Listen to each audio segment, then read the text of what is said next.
Right, we have a bit of a breaking news story for you guys. It's not looking good for Downing Street, number 10 Downing Street this week. Another story suggesting that they may have lied to the public and to Parliament regarding a different issue. It's not just about cakes or parties, nothing trivial. This is a real problem. Now, if you remember back in August when Afghanistan fell, and the main focus was on Joe Biden and his leadership or lack of leadership, the way he lied to his NATO allies and let down everybody in Afghanistan. Now, the focus around the UK's involvement was on a number of issues. Specifically, one of them was Penfarthing and his animals. He campaigned to make sure that he and his animals escaped safely from Afghanistan, while a lot of women and children and vulnerable people still waited for evacuation. Now, at the time, Downing Street, number 10 Downing Street, said that there was no intervention from Westminster, but now we have emails released by the Foreign Affairs Committee confirming that yes, there was direct involvement from the Prime Minister's office, as it's saying to help Penfarthing and his animals, despite the fact that Boris Johnson himself denied at the time.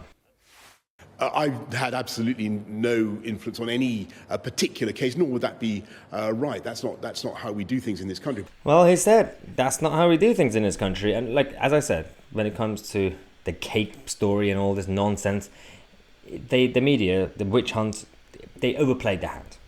People already know that they have a feeling that government politicians, Downing Street, they broke rules, at least some of the rules at some times. But if we try to find every single story like a cake in an office, then you accidentally create a victim out of Boris Johnson, and people will just have sympathy towards him. And it's happened. You can see in the opinion polls right now the last 24 hours. But when it comes to real problems, you have to be objective. This is nothing personal against Boris Johnson.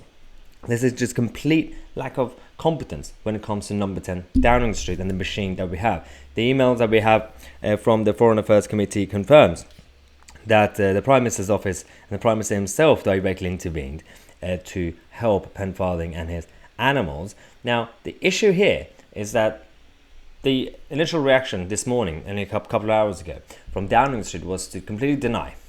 Well, that's usually the first response, which is really dangerous, legally speaking, because if they get caught, then they're in trouble, just like what's happening with Sue Gray's report.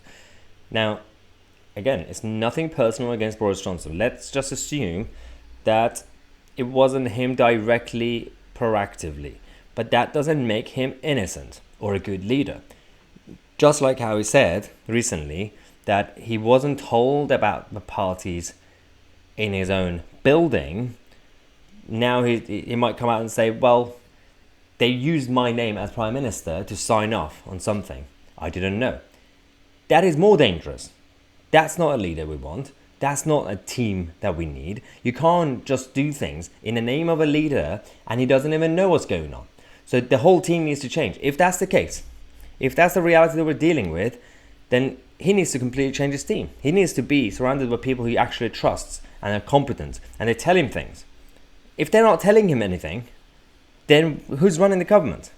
So put aside your personal opinions. If you love Boris Johnson or if you hate Boris Johnson, that's irrelevant. This is just an objective argument about the hat, the prime ministerial hat. Any leader, if you really have people who are hiding things from you, and you sign off things in your name, then you're still the problem, and your team is still the problem. Now, if you did it proactively and sign off things on purpose, then yeah, it's your fault directly. So, and you lied to Parliament. So that's the problem, and you have to kind of talk about this and put aside all the nonsensical arguments from Keir Starmer and the SNP and the Liberal Democrats who just want to shout at cake and scream at cake. That's nonsense. Let's talk about the real problems, because this shows a lack of transparency and accountability at the heart of government and the heart of Westminster machine. So we're going to come back with more updates, but subscribe to the channel. I'm Tousi, and we are the media.